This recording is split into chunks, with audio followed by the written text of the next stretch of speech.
नमस्कार मित्रांनो, स्वागत आहे तुमचं आमच्या एज्युकेशनल न्यूज या यूट्यूब चॅनेलवर। तर मित्रांनो, या व्हिडिओमध्ये आज आपण पेन्शनधारकांसाठी आनंदाची बातमी, पेन्शनधारक झाले खुश, जाणून घ्या तपशील, याबद्दल सविस्तर माहिती पाहूयात। त्यापूर्वी आपल्याला मी विनंती करतो की जर आपण आमच्या चॅनेलवर नवीन असाल तर लगेच आमच्या चॅनेलला सबस्क्राइब करून या व्हिडिओला लाईक आणि शेअर नक्की करा। चला तर मग व्हिडिओला सुरुवात करूयात। तर मित्रांनो, देशातील सर्व पेन्शनधारकांसाठी दरवर्षी नोव्हेंबरमध्ये सरकारकडून जीवन प्रमाणपत्र सादर करावे लागते। 80 वर्षावरील पेन्शनधारक 1 ऑक्टोबर पासून जीवन प्रमाणपत्र सादर करू शकतात।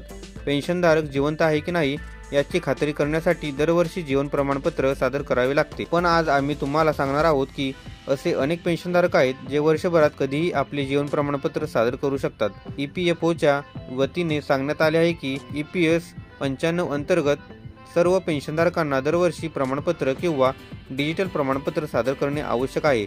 यापूर्वी सर्व पेन्शनधारकांना दरवर्षी नोव्हेंबर महिन्यात जीवन प्रमाणपत्र सादर करावे लागत होते, पण आता पेन्शनधारक वर्षातून केव्हाही जीवन प्रमाणपत्र सादर करू शकतात।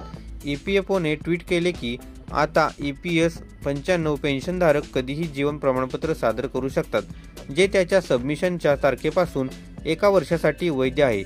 EPFOने EPS पेन्शनधारकांना त्यांचे डिजिटल जीवन प्रमाणपत्र त्यांच्या घराजवळ किंवा त्यांच्या दारात गोळा करण्याची सुविधाही उपलब्ध करून दिली आहे।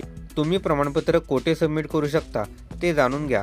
आम्ही तुम्हाला सांगतो की EPFOच्या 135 प्रादेशिक कार्यालये आणि 117 जिल्हा कार्यालयांव्यतिरिक्त EPS पेन्शनधारक आता पेन्शन देणाऱ्या बँक शाखा आणि जवळच्या पोस्ट ऑफिसमध्ये देखील डिजिटल जीवन प्रमाणपत्र सादर करू शकतात।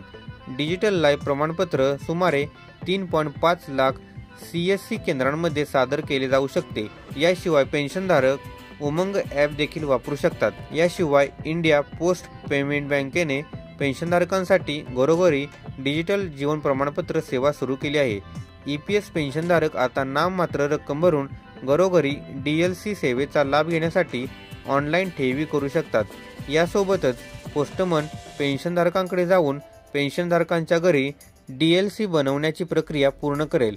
मार्गदर्शक तत्वांनुसार EPS पेन्शनधारक आता त्यांच्या सोयीनुसार वर्षाच्या कोणत्याही वेळी डिजिटल जीवन प्रमाणपत्र सादर करू शकतात। लक्षात ठेवा, डिजिटल लाईफ सर्टिफिकेट सबमिट केल्याच्या तारखेपासून 1 वर्षासाठी वैध असेल। तर मित्रांनो, हीच माहिती या व्हिडिओच्या माध्यमातून आपल्याला द्यायची होती। अशाच प्रकारच्या नवनवीन व्हिडिओसाठी लगेच आमच्या चॅनलला सबस्क्राइब करून या व्हिडिओला लाईक आणि शेअर करा। चला तर मग भेटूयात पुढील व्हिडिओमध्ये।